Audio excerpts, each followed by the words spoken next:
Hello guys, good morning all of you. Welcome to D H K टोल में आपका स्वागत है। मैं धर्मेंद्र सिंह हाजिर हूँ आज के करंट अफेयर लेके। आज है 2 जून जुलाई, तो ये 2 जुलाई के करंट अफेयर हैं। कृपया वीडियो को पूरा देखें और अंत तक देखें, और वीडियो को ज़्यादा से ज़्यादा लाइक शेयर एंड सब्सक्राइब करना ना भूलें। और जो आपके स्टडी रिलेटेड ग्रुप है उसमें तो स्पेशली इसको ज़्यादा से ज़्यादा शेयर करें, क्योंकि उनके लिए ये बहुत बेनिफिशियल है। ठीक है दोस्तों, अब आते हैं अपने वीडियो की तरफ। तो दोस्तों, आज का हमारा पहला क्वेश्चन है, किस देश ने राष्ट्रीय स्मारकों को नुकसान पहुंचाने वालों को 10 साल तक की सज़ा का प्रावधान रखा है? तो दोस्तों, ऐसा किसने रखा है? अभी दोस्तों कुछ टाइम पहले आपको एक इसका जो राइट आंसर है दोस्तों, वो है अपना ऑप्शन ए, अमेरिका। अमेरिका ने ऐसा अभी प्रावधान, मतलब अभी जो उनके कानून में ऐसा संशोधन करके इसको सज़ा में तब्दील किया है। अब जो भी वहाँ के जो राष्ट्रीय स्मारक है उनको अगर कोई भी नुकसान पहुँचाएगा, तोड़ेगा, फोड़ेगा या कुछ भी करेगा, तो उसको 10 साल तक की सज़ा हो सकती है। और ये कब क्यों हुआ दोस्तों? अभी आपको दोस्तों पता है, कुछ टाइम पहले ही अमेरिका के अंदर बहुत बड़ा जन आंदोलन हुआ था श्वेत और अश्वेतों को लेकर। जो काले कलर के व्यक्ति थे, उन्होंने इस आंदोलन को मतलब अंजाम दिया था। हुआ क्या था कि एक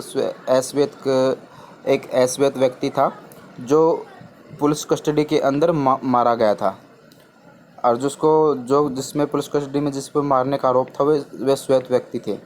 तो उसी के लेकर ये जन आंदोलन हुआ था, और इस जन आंदोलन में इतना उग्र रूप धारण किया था कि इसमें जो अमेरिका के राष्ट्रपति हैं डोनाल्ड ट्रंप, उनको जो उनका सेफ हाउस होता है, जो इनका जो प्रेसिडेंट हाउस है उसके अंदर तक जाना, मतलब एक तरीके से उसके अंदर छुपना पड़ा था।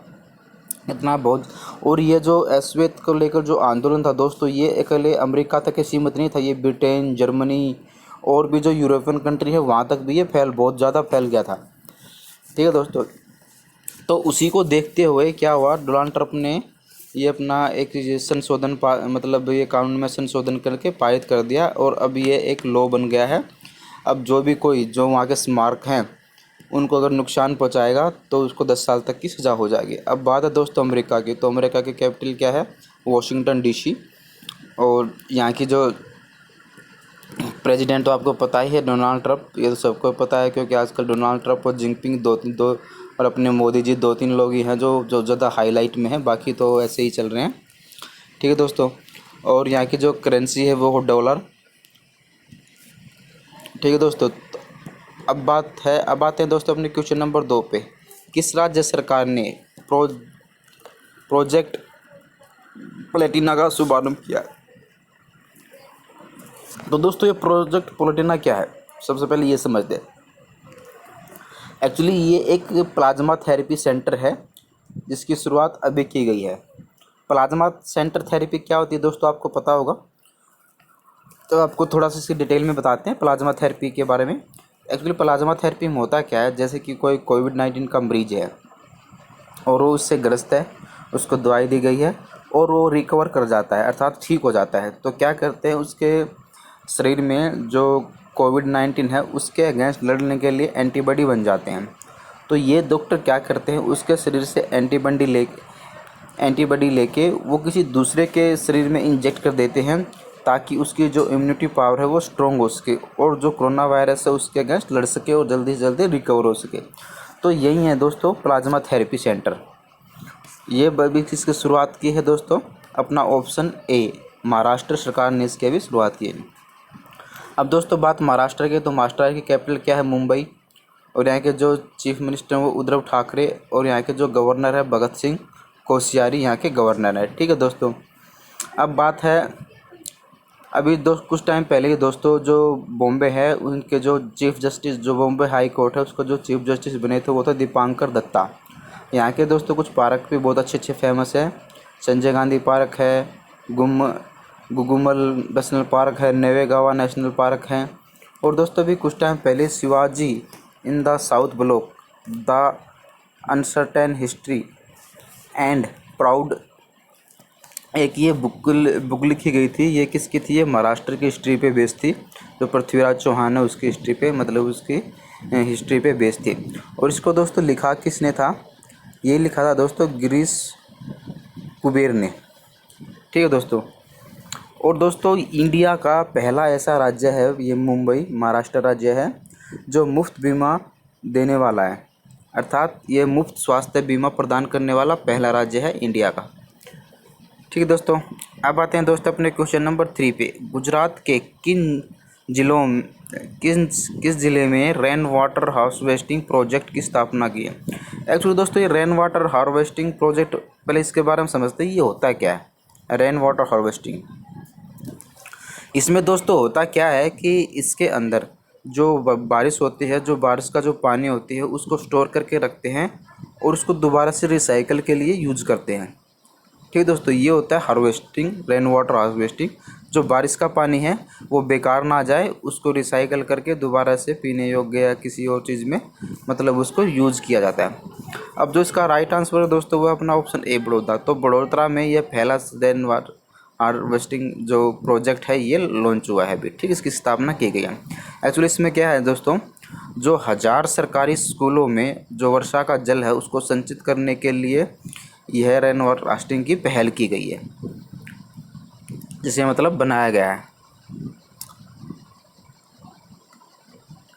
और दोस्तों इसमें जो क्या है, इसमें मतलब इसमें कंप्लीट करने के लिए कितने चाहिए, इसमें 9 मंथ कंप्लीट करने के लिए इसको 9 मंथ दिए हैं और 9 मंथ में कितने 6 करोड़ की लागत पर यह बनाया गया है। ठीक है दोस्तों, अब बात है गुजरात की। तो गुजरात की कैपिटल क्या है, गांधीनगर। और यहाँ के जो चीफ मिनिस्टर हैं वो है विजय रूपाणी और यहाँ के जो गवर्नर हैं वो है आचार्य देवव्रत। ठीक है दोस्तों, यहाँ की लोकसभा सीटें हैं 6, राज्यसभा हैं नहीं दोस्तों, लोकसभा सीटें हैं, राज्यसभा हैं 6, लोकसभा हैं 11 और विधानसभा है 182। अब दोस्तों बात है यहाँ पे किसकी है, अब हम बात कर रहे हैं गुजरात की। तो गुजरात के बारे में थोड़ा जानते हैं। अभी दोस्तों जो ये जो सोलर रूफटॉप इंस्टॉलेशन है, इसके अंदर गुजरात इंडिया के अंदर सबसे टॉप में है। अर्थात कहने का तात्पर्य ये है कि जो सोलर एनर्जी से रिलेटेड जो भी काम है, मतलब सोलर एनर्जी जो प्लेट है वो लगाने के अंदर गुजरात पहले स्थान पे है और दूसरे स्थान पे है महाराष्ट्र।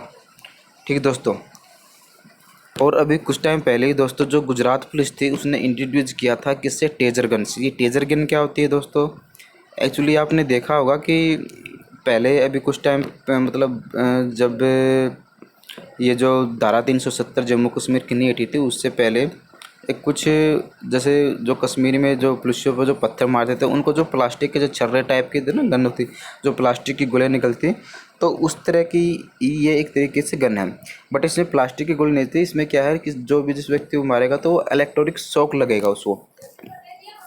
ठीक है दोस्तों, तो ये मतलब इलेक्ट्रिक शॉक लगते हैं इसके अंदर, न कि और चीज़ें लगती हैं। और कुछ टाइम पहले ही दोस्तों सुजलम सुफलाम जल संचय अभियान भी अभी स्टार्ट किया गया था। इसमें क्या था, जो नदी नाले थी उनकी सफाई कराने का काम था। और ये सफाई कराने का काम किसका था, ये मनरेगा के तहत इसमें सफाई कराने का काम दिया गया था। और दोस्तों यहाँ पे कुछ जैसे एक था उम्बारे आंगनवाड़ी नामक अनूठी पहल का भी इन्होंने शुभारंभ किया था। और जैसे दोस्तों एक सरदार सरोवर बांध बहुत फेमस है और एक नल सरोवर झील भी नल सरोवर झील है वो भी बहुत यहाँ की फेमस है। अब आते हैं दोस्तों अपने क्वेश्चन नंबर 4 पे। हाल ही में किस राज्य ने MSME अध्यादेश पारित किया है। दोस्तों MSME क्या होता है, ये है माइक्रो स्मॉल मीडियम इंटरप्राइजेज। ठीक है दोस्तों, इसकी फुल फॉर्म बनती है।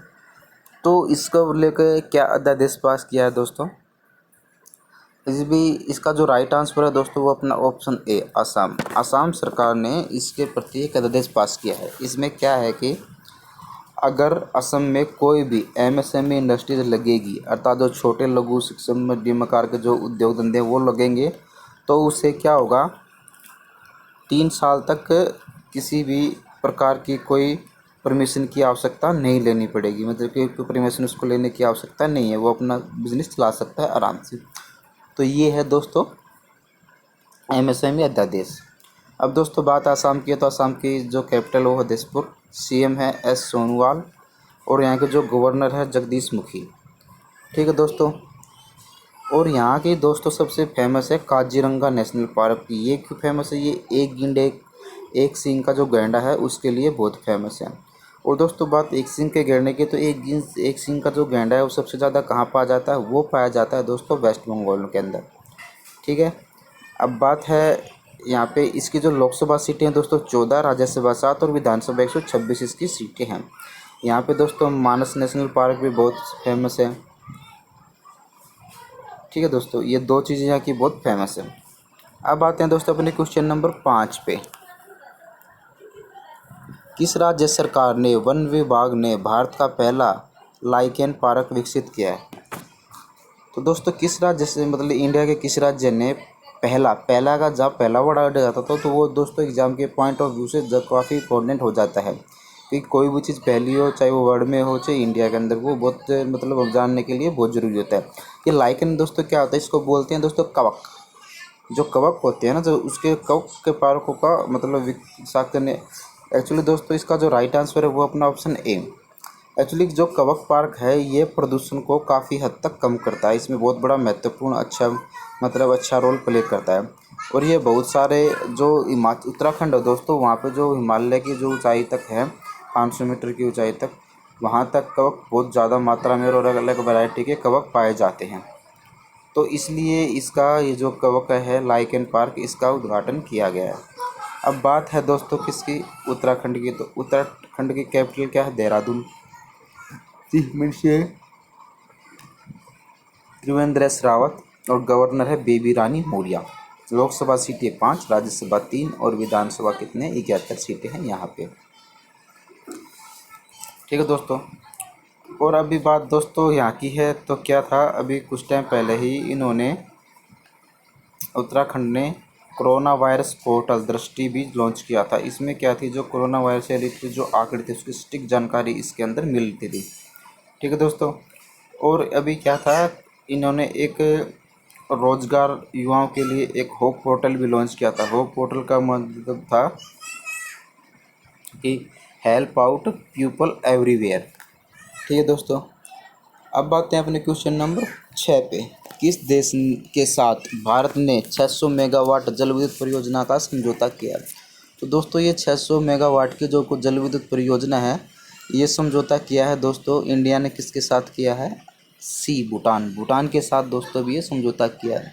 इसमें क्या होगा दोस्तों, जो जल विद्युत से रिलेटेड है, एक्चुअली ये क्या है, ये यहाँ का होलंजू हाइड्रो इलेक्ट्रॉनिक प्रोजेक्ट के लिए यह समझौता किया गया है। जिस पे समझौता किया गया है वो है होलंजू हाइड्रो इलेक्ट्रॉनिक प्रोजेक्ट। ठीक है दोस्तों, अब बात है दोस्तों भूटान की। तो भूटान की कैपिटल क्या है, थिम्पू। करेंसी क्या है, नेंगलड्रम। और यहाँ की जो पीएम है वो है लोट्टे तरसिंग। अब आते हैं अपने क्वेश्चन नंबर 7 पे। हाल ही में बैट 2020 ह्यूमैनिटेरियन अवार्ड से किसे सम्मानित किया गया है? तो दोस्तों ये ह्यूमैनिटेरियन अवार्ड से किसे सम्मानित किया है, तो इसका जो राइट आंसर है दोस्तों वो है अपना ऑप्शन बी, ब्यानसे। जो ब्यानसे हैं उनको इसके लिए सम्मानित किया गया है। अब दोस्तों ये क्या है, जो ये बीट 2020 जो अवार्ड है ये क्या है, यह एक अमेरिकी अवार्ड कंपनी है। ठीक है दोस्तों, मतलब ये जो अमेरिकी अवार्ड ये शो है एक, और इसकी शुरुआत दोस्तों 2001 में की गई थी और तब से यह चल रहा है। अब दोस्तों ये कौन है, ब्यानसे जी। ये ब्यानसे दोस्तों एक बहुत फेमस सिंगर है और इनको ये इसलिए दिया गया है अवार्ड क्योंकि दोस्तों इन्होंने कुछ राहत कार्य किए थे, सेल्फ मतलब एक तरह से वॉलंटरी टाइप से इन्होंने कुछ राहत कार्य किए थे और उसका काफ़ी अच्छा पॉजिटिव रिजल्ट भी आया था। तो उसी को देखते हुए इन्हें इस अवार्ड से नवाजा गया। इन्होंने दोस्तों अभी कुछ टाइम पहले एक पहल भी स्टार्ट की थी, आई डिड माई पार्ट। और दोस्तों इनका एक फाउंडेशन है बियो गोडे, इसके द्वारा भी इन्होंने काफ़ी समाज से वहाँ पर काफ़ी ध्यान दिया, लोगों को मतलब प्रोत्साहित किया और जो इनसे हेल्प बनती थी वो हेल्प भी की। ठीक है दोस्तों, अब आते हैं अपने क्वेश्चन नंबर 8 पे। भारत ने टिकटॉक से रेट यूसी ब्राउज़र सहित 59 चीनी कंपनियों पर किस कानून के तहत प्रतिबंध लगाया है? तो इसका जो राइट आंसर है दोस्तों वो है अपना ऑप्शन ए, आईटी एक्ट 2000। तो आईटी एक्ट 2000 के इस अकॉर्डिंग इन्होंने इन चीज़ों पे बैन लगाया है। एक्चुअली दोस्तों ये आईटी एक्ट 2000 क्या है, इसमें एक्चुअली ये प्रावधान दिया हुआ है कि अगर कोई भी हमारी संप्रभुता और अखंडता को खतरा होने लगे या किसी व्यक्ति से खतरा होने लगे या किसी सरकार से भी, तो किसी भी डेटा, कंप्यूटर या फिर संसाधन को ब्लॉक किया जा सकता है। ठीक है दोस्तों, इस एक्ट के तहत। तो दोस्तों अभी आपको पता है इंडिया और चाइना में काफ़ी ज़्यादा अभी जो लद्दाख में एरिया में जो मुठभेड़ हुई थी उसके अंदर हमारे जो 20 जवान शहीद हो गए थे।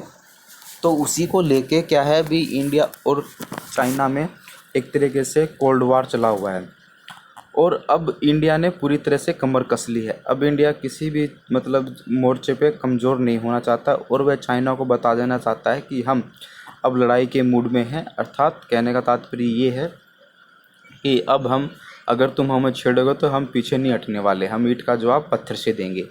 तो इस मूड में है। तो इशू के लेके अभी जो ये जितनी भी चाइनीज़ कंपनियों की जो ऐप्स हैं दोस्तों, इनके ऊपर क्या था, पहले जो हमारी जो खुफिया विभाग की एजेंसियां हैं उन्होंने कुछ इस पर एनालिसिस किया और उससे ये प्रूफ हुआ कि ये जो जितनी भी कंपनियां, ये सारा जो डाटा होती है वे उठा के चाइना को सेल आउट कर देती हैं, जो हमारा डाटा होता है। तो उसी को देखते हुए अब क्या है, अब दोस्तों आपको पता ही है कि अब मोस्टली हमारे पास जो 80% फ़ोन है वो चाइना कंपनी के हैं। और ऐसे में दोस्तों जो हमारी मतलब आर्मी है, एयरफोर्स है, नेवी है, इनके जो इम्पोर्टेंट डाटा होते हैं इन फ़ोन से चोरी होने का ख़तरा बना रहता है। तो उसी को देखते हुए अब इन्होंने यह जितनी भी चीनी कंपनियां 59 के करीब जो भी हैं इन सबको बैन कर दिया है। अब इंडिया के अंदर कोई भी ये चीज़ें नहीं चलेंगी और ये एक तरीके से क्या है दोस्तों, चाइना को बहुत करारा जवाब है। ठीक है दोस्तों, अब आते हैं अपने क्वेश्चन नंबर 9 पे। चीनी कंपनियों की भूमिका को देखकर बिहार सरकार ने किस नदी पर पुल निर्माण के मेगा प्रोजेक्ट टेंडर को रद्द कर दिया है। तो दोस्तों अभी ये बहुत अच्छी न्यूज़ है, जो बिहार के जो सीएम हैं नीतीश कुमार जी, उन्होंने बहुत अच्छा काम किया है। ये इन्होंने क्या था कि दोस्तों एक ये टेंडर था मेगा प्रोजेक्ट, इसमें क्या था कि एक जो गंगा नदी है उस पे एक डैम बनना था और ये डैम क्या था, ये कितना लंबा था, एक्चुअली ये डैम था करीबन करीबन अपना 4 मील लंबा। तो इसका जो बनाने का टेंडर दिया गया था, उसकी जो पार्टनर कंपनियाँ थी उसमें जो 2 कंपनियाँ थी वो चाइनीज़ थी। तो इसी बात को देखते हुए अभी जो बिहार सरकार है उन्होंने इस टेंडर को रद्द कर दिया है। ठीक है दोस्तों, और इसकी जो कुल लागत थी दोस्तों वो थी 22,226 करोड़ रुपए इसकी जो कुल लागत थी। और इसमें जो भी मतलब जो कंपनियां थी चाइनीज़, उन्हीं के चलते ये टेंडर अभी अभी दोस्तों जिस तरह से हम चल रहे हैं मतलब उसमें क्या है, हमें अपने जो देश के प्रति भावना है, देशभक्ति की भावना है, उसको दिखाना चाहिए। और हमारे मोबाइल में या किसी भी तरह की कोई चाइनीज़ ऐप्स है तो उसको तुरंत हमें रिमूव कर देना चाहिए। ये हमारे देश के हित में भी बहुत हितकारी होगा और हमारे लिए तो होगा ही होगा। तो दोस्तों अभी नीतीश कुमार जी ने ये जो टेंडर है इसको अभी रिजेक्ट कर दिया है या एक तरीके से रद्द कर दिया है। और अभी कुछ टाइम पहले भी दोस्तों एक टेंडर था जिसको चीनी कंपनी ने सबसे कम बोली लगाई थी, लेकिन फिर भी वो टेंडर उसको नहीं मिला ये, और उस टेंडर को रद्द कर दिया क्योंकि ये चाइनीज़, क्योंकि अब इंडिया कोई भी जहाँ भी चाइनीज़ लोग हैं सबको निकाल के बाहर करने की कोशिश कर रहे हैं और ऐसा होना भी चाहिए। ठीक है दोस्तों, अब आते हैं अपने क्वेश्चन नंबर 10 पे। नेशनल डॉक्टर्स डे कब मनाया जाता है। तो दोस्तों ये नेशनल डॉक्टर्स डे कब मनाया जाता है, ये मनाया जाता है दोस्तों 1 जुलाई को। तो ये 1 जुलाई को दोस्तों नेशनल डॉक्टर्स डे मनाया जाता है। और ये क्यों बनाया जाता है दोस्तों, तो ये जो बनाया जाता है, जो हमारे डॉक्टर्स हैं, डॉक्टर क्या है दोस्तों, एक तरीके से भगवान होता है हमारे लिए। तो जो हमें मतलब मौत के मुंह से बचाता है, एक तो भगवान बचा सकता है, एक डॉक्टर बचा सकता है। तो डॉक्टरों के प्रति मतलब डॉक्टर जो हमारे जो एक तरीके से हमें सर्विस दे रहे हैं उनके प्रति हमें उनका धन्यवाद करना चाहिए और उनकी जो सेवाएं हैं उनको भूलना नहीं चाहिए। और आज के टाइम में जो कोरोना का टाइम चल रहा है दोस्तों, इसमें डॉक्टर तो भगवान से भी ज़्यादा हैं, क्योंकि डॉक्टर ही हैं जो हर मोर्चे पे बेचारे खड़े हुए लड़ रहे हैं। डॉक्टर हैं, नर्सिस हैं, पुलिसकर्मी हैं, बट जो मेन रोल है दोस्तों वो तो सबसे ज़्यादा मेन रोल डॉक्टर का ही है, क्योंकि यही उन लोगों को ठीक करते हैं। सबसे ज़्यादा रिस्क भी इन्हीं का होता है, क्योंकि यही उस मरीज़ के चारों तरफ मतलब हर बात कनेक्टिविटी में रहते हैं। और दोस्तों ये डॉक्टर डे की जो शुरुआत हुई थी ये कब हुई थी? ये हुई थी दोस्तों 28 मार्च 1933 में विंडर में हुई थी दोस्तों। ये कहाँ है? जॉर्जिया के अंदर है। तब इसकी दोस्तों यहाँ शुरुआत हुई थी। ठीक है दोस्तों। और दोस्तों क्या है, ये जो डे है नेशनल डॉक्टर्स डे, अब दोस्तों हमारे इंडिया में इसका राइट आंसर दोस्तों 1 जुलाई को मनाया गया। बट क्या है कि हर देश के अंदर वे अपने हिसाब से इसकी डेट देते हैं। मतलब कोई एक डेट फिक्स नहीं है कि पूरे वर्ल्ड के अंदर एक डेट है मनाया जाए। हर देश अपनी हिसाब से इसको अलग अलग डेट पे बनाता रहता है। ठीक है दोस्तों। तो दोस्तों आज का हमारा चैप्टर यहीं समाप्त होता है। आशा है आपको वीडियो पसंद आ गई। कल फिर मिलेगी नई वीडियो से। तब तक गुड बाय, जय हिंद।